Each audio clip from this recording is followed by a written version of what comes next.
কিছু কিছু মানুষের প্রোফাইলে সবুজ বাতিটা সারাক্ষণ জ্বলতে থাকে, মাঝে মাঝে মাঝরাতেও জ্বলতে থাকে। এদের মধ্যে সবাই কিন্তু প্রেম নিয়ে ব্যস্ত থাকে না। এরা সবাই কিন্তু মেসেঞ্জারে মধ্যরাতে গল্পের আসর বসায় না। কিছু কিছু মানুষ সারাদিন অনলাইনে থেকেও কারোর সাথে একটা কথা বলার প্রয়োজন মনে করে না। এদের কাজ হলো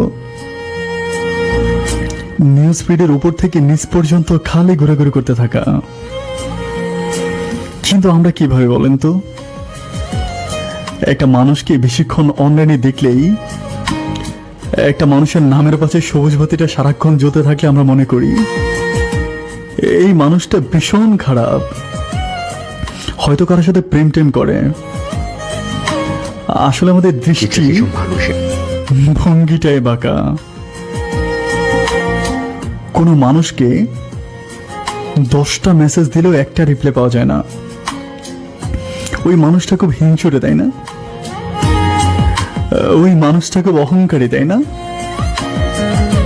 এরকমটাই তো আমরা মনে করে থাকি। কিন্তু আমরা কখনো ওই মানুষটাকে জিজ্ঞেস করেছিলাম সে কেন কথা বলে না? একটা কথা বলি ভাই,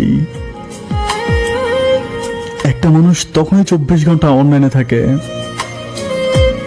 একটা মানুষের নামের পাশে সবুজ বাতিটা তখনই সারাক্ষণ জ্বলতে থাকে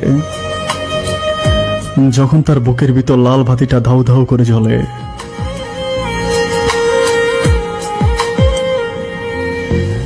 একটা মানুষ তখনই চুপ থাকে যখন সে সবকিছু থেকে নিজেকে দূরে সরিয়ে নিতে চায়।